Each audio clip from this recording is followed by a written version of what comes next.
The land we know today as Israel and Palestine, a sliver of earth nestled on the eastern edge of the Mediterranean Sea, is a place where history whispers from every stone, every olive grove, every ancient wall. It is a land steeped in religious significance for three of the world's major faiths, Judaism, Christianity, and Islam, making it not just a geographical entity but a potent symbol, a battleground of beliefs and a focal point of global politics. This tiny territory, barely bigger than the state of Meghalaya, has been fought over for millennia, its fate intertwined with empires that have risen and fallen, with wars that have reshaped the world, and with religious fervor that continues to burn bright even today. For Jews, it is the promised land, the birthplace of their faith, the site of their ancient kingdoms and the eternal capital of their dreams. It is the land where Abraham, their patriarch, made a covenant with God, where kings like David and Solomon built their magnificent temples, and where prophets like Isaiah and Jeremiah walked and preached. After centuries of diaspora, scattered across the globe, persecuted and exiled, the yearning for a return to Zion, to their ancestral homeland, became a central tenet of Jewish identity. For Christians, this land holds the very essence of their faith. It is the land where Jesus Christ, whom they revere as the Son of God, was born in a humble stable in Bethlehem, grew up in the backwaters of Galilee, preached his message of love and redemption, and was ultimately crucified and resurrected.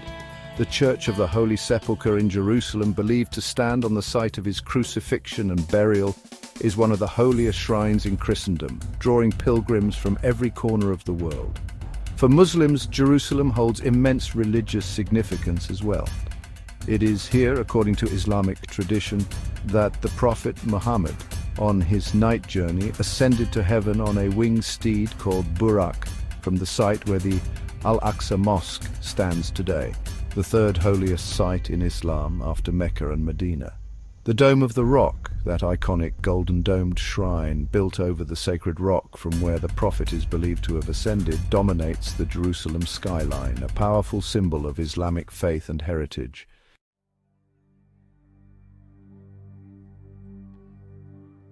This confluence of three major religions, all laying claim to the same sacred space, has made the Israel-Palestine region a crucible of conflict for centuries. The very stones of Jerusalem seem to echo with the clash of swords, the cries of the vanquished, and the lamentations of mothers who have lost their sons to the seemingly endless cycle of violence.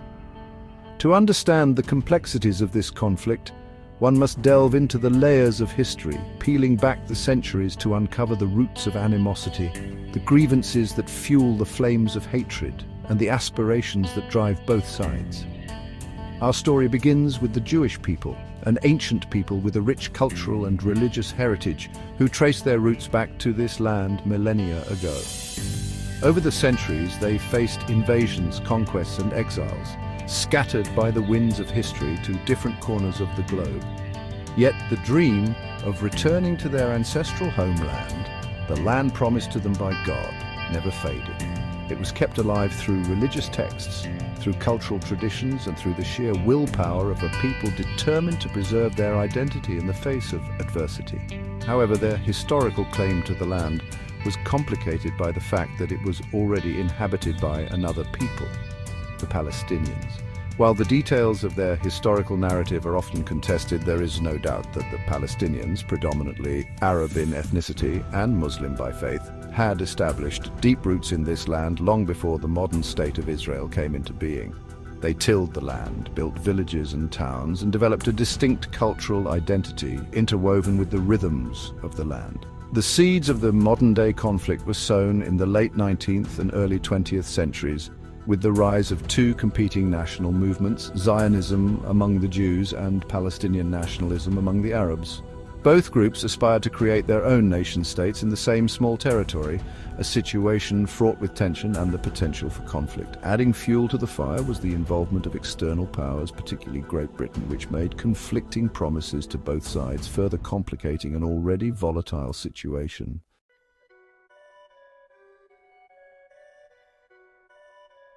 To truly grasp the depths of the Israel-Palestine conflict, we must confront the horrors of the Holocaust, a period of unparalleled darkness in human history. This genocide, orchestrated by the Nazi regime in Germany under the leadership of Adolf Hitler, cast a long shadow over the 20th century and continues to shape the world we live in today. It was a time when the venom of anti-Semitism, a prejudice as old as time itself, morphed into a monstrous machine of hate, fueled by a toxic ideology that demonized an entire people and sought their systematic extermination. Hitler, a charismatic yet deeply disturbed demagogue, rose to power in Germany in the 1930s, capitalizing on the economic despair and political instability that gripped the nation following its defeat in World War I. He skillfully exploited existing prejudices against Jews, portraying them as scapegoats for Germany's problems, accusing them of controlling the banks, the media, and even of betraying the nation during the war. His propaganda machine, aided by the powerful tools of radio and film, relentlessly spread these lies, poisoning the minds of millions. Jews in Germany, once an integral part of society, found themselves increasingly marginalized, stripped of their citizenship, their businesses boycotted, their synagogues vandalized. The Nuremberg laws, enacted in 1935, codified this discrimination into law, prohibiting marriage and sexual relations between Jews and non-Jews, defining who was Jewish based on ancestry rather than religious practice, and effectively relegating Jews to the status of second-class citizens. What began as insidious discrimination soon escalated into open violence. On Kristallnacht, the night of broken glass, in November 1938, Nazi thugs, fueled by hatred and emboldened by the regime's tacit approval, unleashed a wave of terror across Germany and Austria. Jewish homes, businesses and synagogues were ransacked and destroyed, the streets littered with broken glass, a chilling prelude to the horrors that were to come.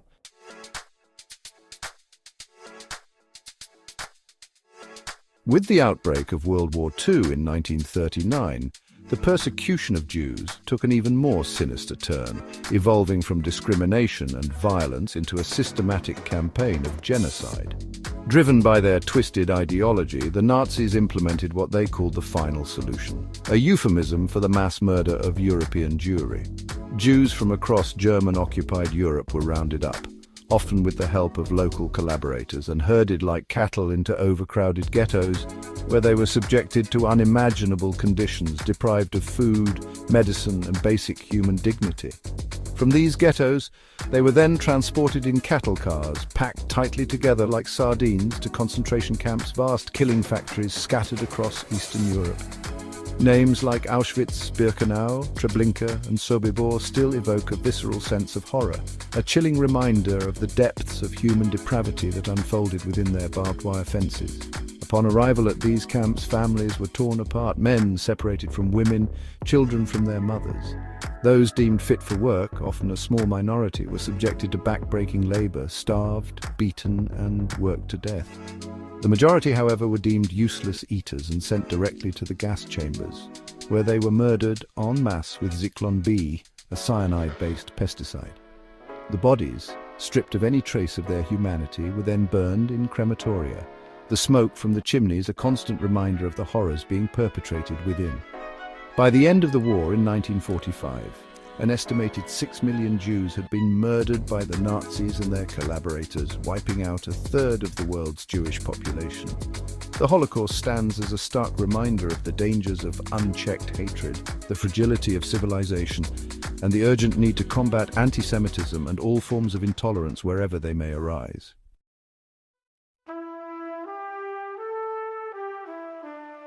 Section 3. A People on the Precipice, the Quest for a Safe Haven. In the aftermath of the Holocaust, the world grappled with the enormity of the crime that had been committed.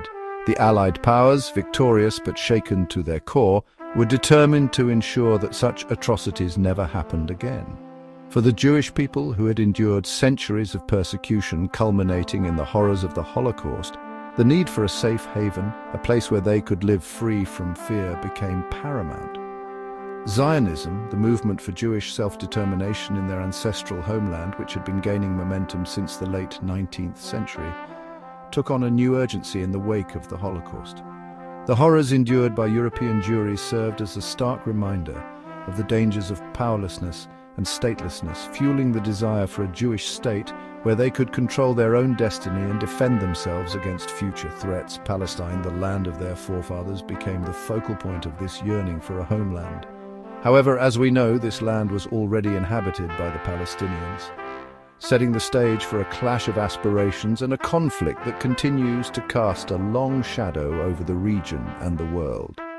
The struggle for a Jewish homeland, born out of the ashes of the Holocaust, would have profound consequences for both Jews and Palestinians, shaping the destiny of this small but strategically vital corner of the world.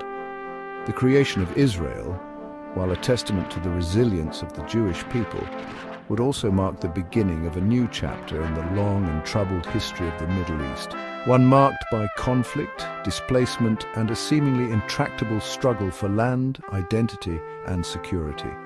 The seeds of this conflict, sown in the ashes of the Holocaust, would continue to bear bitter fruit for generations to come.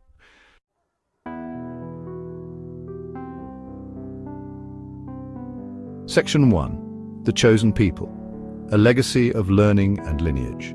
Central to understanding the Jewish experience is the concept of a chosen people, a notion deeply embedded in Jewish religious tradition. This belief, often misinterpreted and misused to justify prejudice, is not about superiority but rather about a unique covenant with God, a responsibility to uphold His laws and serve as a light unto the nations. This sense of purpose, this commitment to learning and righteousness, has shaped Jewish culture for millennia, fostering a deep reverence for education and intellectual pursuit. Throughout history, even in the face of persecution and exile, Jews have maintained a steadfast dedication to education. From the ancient academies of Babylon to the intellectual ferment of medieval Spain, from the yeshivas of Eastern Europe to the universities of the modern world, Jews have consistently punched above their weight, making significant contributions to science, medicine, philosophy, literature, and the arts. This emphasis on education is seen as both a religious obligation and a pathway to individual and communal advancement. However, this legacy of learning, this commitment to nurturing the minds of their children, has also had a profound impact on Jewish demographics. Education, as we all know, is an investment requiring time, resources, and often financial sacrifice. In many societies, especially in the past, large families were seen as an economic asset, providing labor and support in an uncertain world. But for a community that prized education, raising children was not just about providing food and shelter, but about nurturing their intellectual potential, which often meant limiting family size to provide the best possible opportunities for each child. Furthermore, the Jewish tradition places a high value on the quality of life, on living a meaningful and purposeful existence guided by religious principles and ethical conduct. This emphasis on quality over quantity, on raising children who are not just educated but also imbued with strong moral values, has also contributed to a more measured approach to family size. It is not just about bringing more Jewish souls into the world, but about ensuring that each soul is nurtured, educated, and equipped to lead a life of purpose and contribution.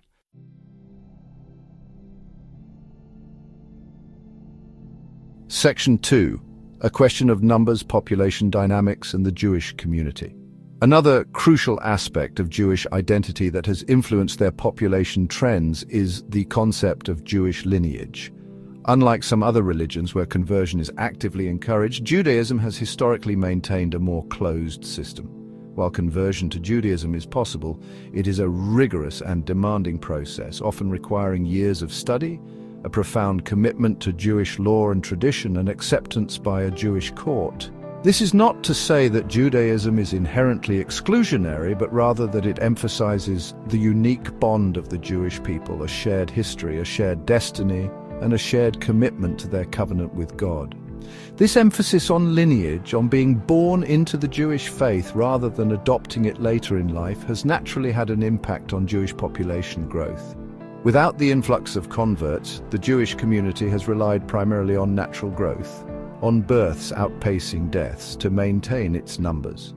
This has made the Jewish community particularly vulnerable to historical events such as pogroms, expulsions, and the horrors of the Holocaust, which decimated entire communities and left deep scars on the Jewish psyche. It is important to note that this is not a matter of quantity versus quality, as though one approach to population is inherently superior to another. Every community, every culture has its own values and beliefs that shape its demographics and its approach to family size. However, understanding these factors, particularly the emphasis on education and lineage within the Jewish tradition, is crucial to comprehending why the Jewish population has remained relatively small throughout history, despite their significant cultural and intellectual contributions to the world. This demographic reality, this sense of being a small and often vulnerable minority, has profoundly shaped the Jewish experience, fostering a strong sense of community, a commitment to mutual support, and a deep-seated awareness of the precariousness of life, especially in the face of prejudice and persecution. It is against this backdrop, this historical context of resilience and vulnerability, that we must understand the rise of Hitler and the horrors he unleashed upon the Jewish people.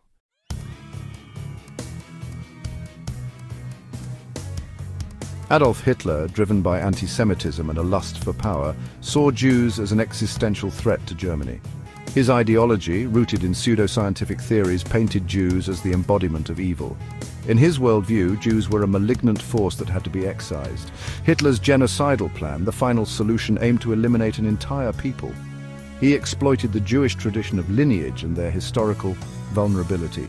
In his logic, if Jews couldn't be converted or diluted, they had to be eliminated. This plan to exterminate an entire people stands as a testament to human depravity. The Holocaust, the murder of 6 million Jews, was a carefully planned genocide. It was a crime against humanity and a reminder of the dangers of unchecked hatred. For Jews, the Holocaust was a trauma that continues to shape their collective memory. It's a reminder of the fragility of life and the need for a safe haven. This yearning for security led them on a collision course with the Palestinians.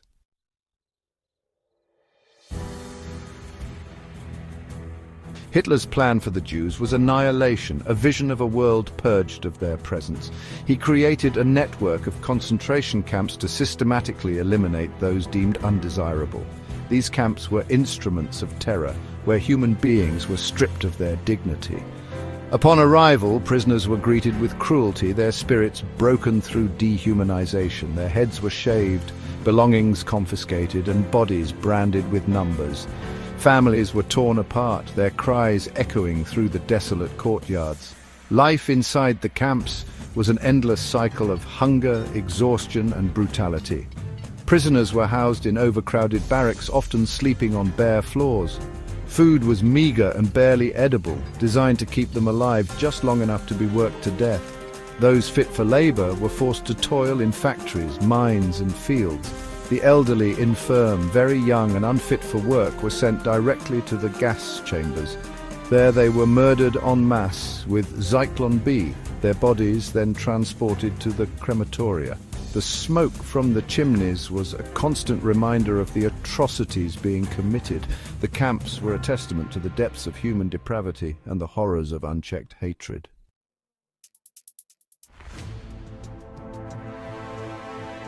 Starvation became another weapon in the Nazi arsenal, a tactic to weaken their victims. Rations were inadequate, designed to keep prisoners on the brink of survival. Bread, often moldy and infested with insects, became a precious commodity. The effects of starvation were both physical and psychological, eroding community bonds. The will to live was slowly chipped away, replaced by apathy and despair. The Nazis understood the power of food to control and manipulate their victims. They dangled the promise of extra rations, forcing prisoners to betray one another. This calculated cruelty reveals the depths of Nazi depravity. It was a testament to their utter disregard for human life. The horrors of the camps serve as a reminder of the fragility of civilization. The systematic starvation and brutality highlight the potential for evil to flourish.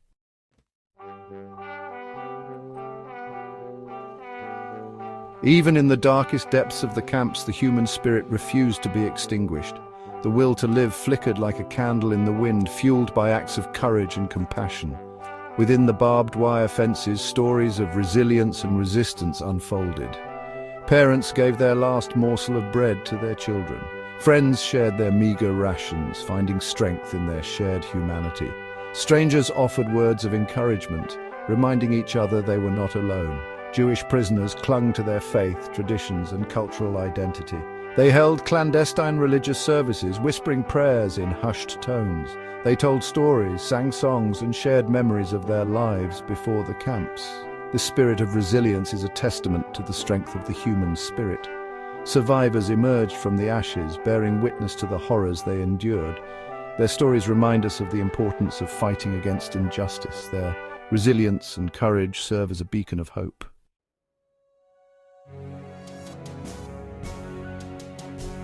As World War II ended, the world saw the need for a new world order. The Allied powers grappled with rebuilding Europe and addressing the plight of the displaced. The Jewish people, having endured the Holocaust, found their pleas for a homeland resonating. Palestine, the land of their forefathers, held a powerful allure. Yet establishing a Jewish state in Palestine was fraught with complexities. The stage was set for a clash of aspirations between Jews and Palestinians. Great Britain, holding the mandate for Palestine, was caught in a quagmire. British leaders had made conflicting promises to Jews and Arabs during the war. To the Jews, they hinted at a homeland in Palestine. To the Arabs, they pledged support for independence. These conflicting promises sowed the seeds of future conflict. The geopolitical calculations of the US and the Soviet Union added to the complexities. The plight of Holocaust survivors created sympathy for the Zionist cause. The British decided to relinquish their mandate over Palestine. In 1947, the UN voted to partition Palestine into two states, igniting a wave of violence.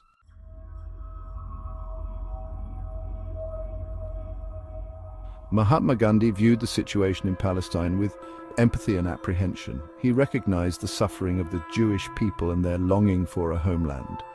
However, he saw the injustice in creating a Jewish state at the expense of Palestinians. Gandhi warned against the dangers of partition based on religion or ethnicity. He drew parallels between Palestine and the partition of India. Gandhi believed true peace could only be achieved through dialogue and understanding. He envisioned a future where Jews and Arabs could coexist peacefully. Gandhi's pleas for a just solution were drowned out by rising nationalism. The British decided to hand the problem over to the United Nations. In 1947, the UN voted to partition Palestine into two states. This decision exacerbated tensions, igniting violence and displacement. Gandhi's warnings about the dangers of partition proved tragically prophetic. The partition of Palestine marked the beginning of a new chapter of conflict.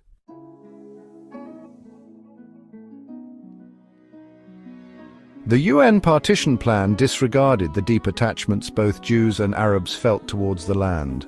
It failed to address the fears and insecurities of either side. The Jewish leadership reluctantly accepted it, seeing it as the best hope for a Jewish state. The Palestinian Arabs rejected the plan, viewing it as an illegitimate dispossession. As the British prepared to withdraw, violence erupted between Jewish and Arab communities. Jewish leaders declared the establishment of the State of Israel on May 14, 1948. The creation of Israel marked a catastrophe for the Palestinians. In the war that followed, hundreds of thousands of Palestinians were displaced. This mass displacement created a Palestinian refugee crisis. The creation of Israel came at a heavy price. The dream of a Jewish homeland was shadowed by the displacement of another people.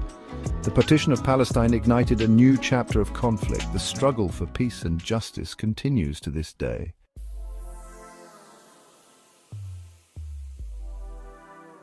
Section 1. Jerusalem, a city of faith, a crucible of conflict.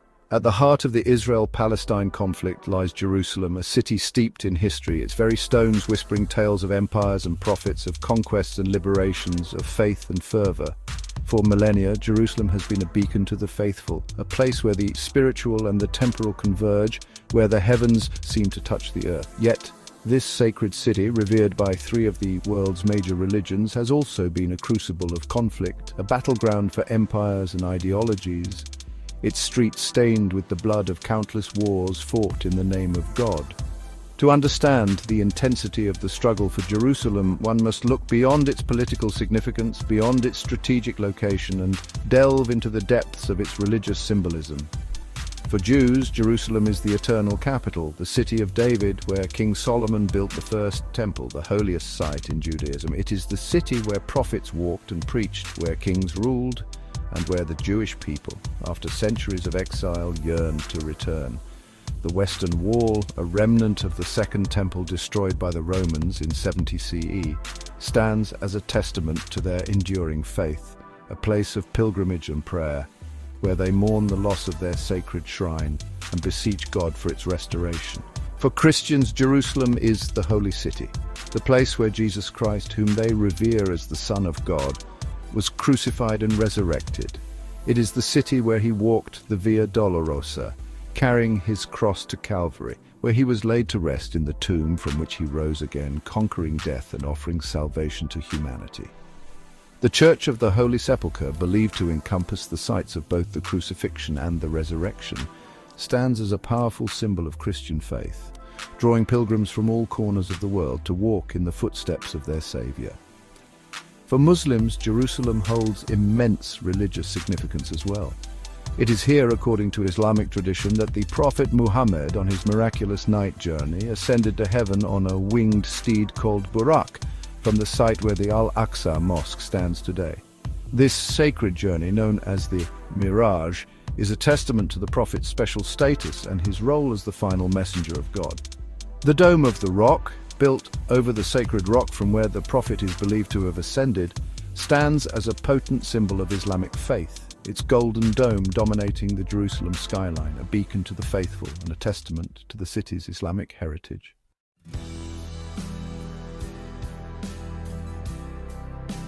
The convergence of these three faiths, each with its own deep historical and religious attachments to Jerusalem, has made the city a focal point of conflict, a microcosm of the larger struggle for land and recognition between Israelis and Palestinians. Nowhere is this contestation more evident than on the Temple Mount, a raised platform in the old city that holds immense religious significance for both Jews and Muslims. For Jews, the Temple Mount is the holiest site in Judaism, the place where the first and second temples once stood, the very heart of their ancient faith. Though the temples were destroyed centuries ago, the sanctity of the site remains undiminished in Jewish tradition. It is here, according to Jewish belief, that God gathered the dust to create Adam, the first human being. It is here that Abraham, the patriarch of Judaism, Christianity, and Islam, prepared to sacrifice his son Isaac as a test of his faith. And it is here that Jews believe the third temple will one day be rebuilt, ushering in an era of peace and redemption. For Muslims, the Temple Mount is known as Haram al-Sharif, or the Noble Sanctuary, the third holiest site in Islam after Mecca and Medina. It is dominated by the Al-Aqsa Mosque and the Dome of the Rock, architectural masterpieces that stand as powerful symbols of Islamic faith and heritage. The Al-Aqsa Mosque, meaning the farthest mosque in Arabic, is believed to be the place where the Prophet Muhammad led prayers with all the prophets who came before him during his night journey.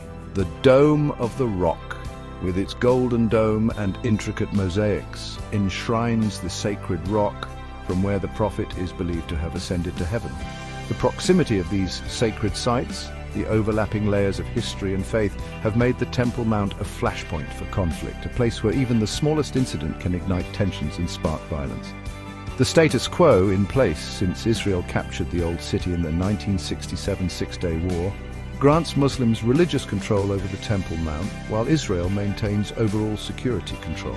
This delicate balance, however, is constantly tested as Jewish groups push for greater access to the site and Palestinian fears of Israeli encroachment run high.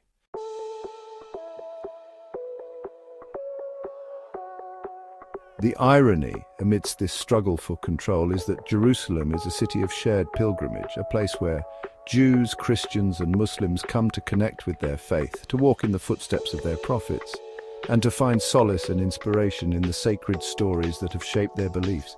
Each year, millions of pilgrims from around the world converge on Jerusalem, drawn by the city's spiritual magnetism, its ability to transcend the boundaries of time and space, to connect the present with the past, and to ignite the flames of faith in the hearts of believers. Jewish pilgrims, their hearts filled with longing, come to pray at the Western Wall, the last remnant of their ancient temple, their prayers slipping through the cracks between the stones, carrying their hopes and dreams heavenward. They walk the cobblestone streets of the old city, their footsteps echoing through the narrow alleyways, tracing the contours of a history that stretches back millennia. They visit the graves of their ancestors, their presence a testament to the enduring bond between generations, their prayers a whisper of remembrance for those who came before.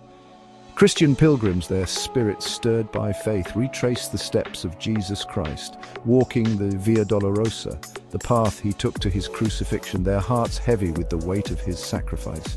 They enter the Church of the Holy Sepulchre, their eyes drawn to the dimly lit chamber where tradition holds he was buried and rose again.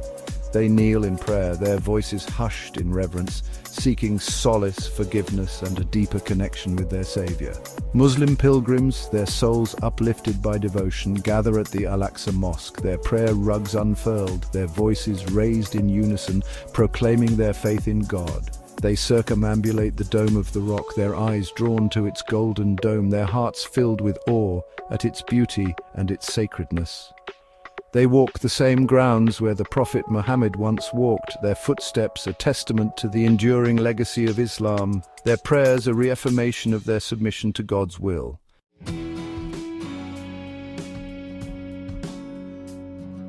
The Israel-Palestine conflict, as we have seen, is not a simple story of right versus wrong, of heroes and villains. It is a complex and tragic saga, a Gordian knot of intertwined narratives, historical grievances, and competing aspirations. It is a conflict fueled by religious fervor, by nationalist passions, by the scars of past injustices, and by the deep-seated fears and insecurities that plague both sides.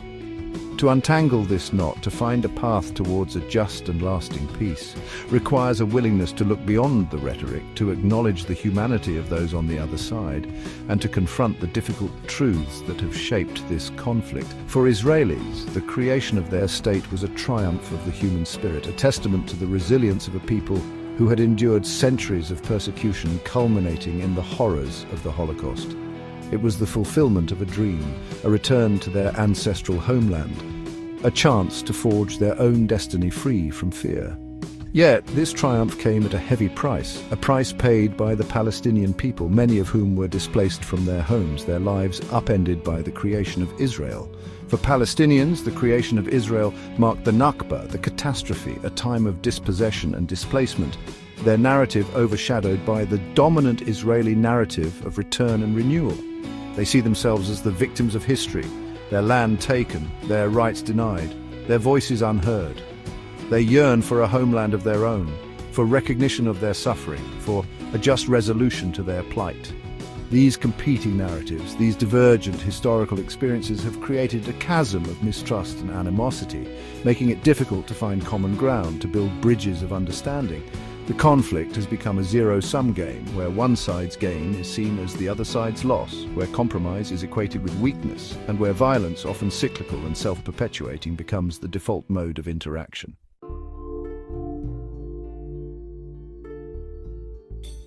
Despite the seemingly intractable nature of the conflict, despite the decades of violence and mistrust, the hope for peace, however faint, still flickers. It flickers in the hearts of ordinary Israelis and Palestinians who long for a future where their children can live side by side in peace and security, where the walls of separation crumble, and where the language of reconciliation replaces the rhetoric of hatred. It flickers in the efforts of peace activists, both Israeli and Palestinian, who risk their lives and reputations to build bridges of understanding, to challenge the narratives of division, and to advocate for a just and lasting peace based on mutual recognition and respect.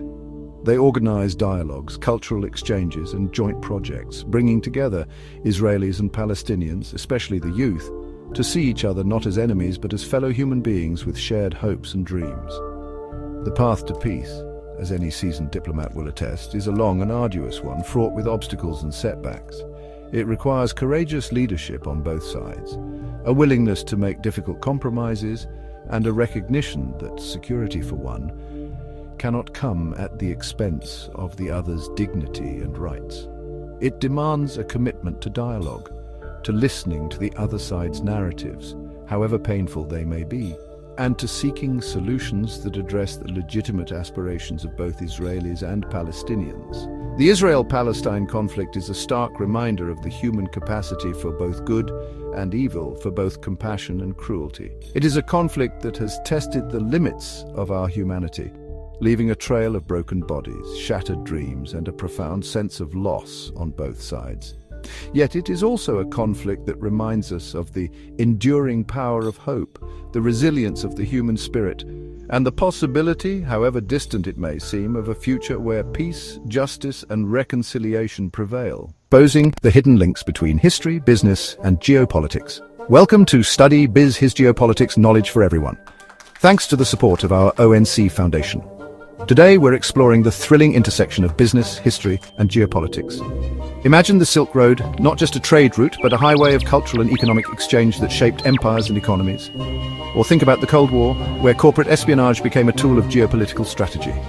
SBHG dives deep into these fascinating stories, making complex topics understandable and engaging. We connect the dots between past events and today's business landscape, giving you insights that are both historical and practical. From the Medici family's banking empire in Renaissance Italy to China's rise as a global economic powerhouse, we cover it all. Our videos provide a unique lens on how history and geopolitics influence business decisions in global markets. Don't miss out. Hit subscribe and join us on this journey to decode the global game. With Study Biz His Geopolitics, you're not just learning, you're gaining the knowledge to navigate the world. Thanks for watching. Remember, at Study Biz His Geopolitics, knowledge for everyone. Thanks to the ONC Foundation.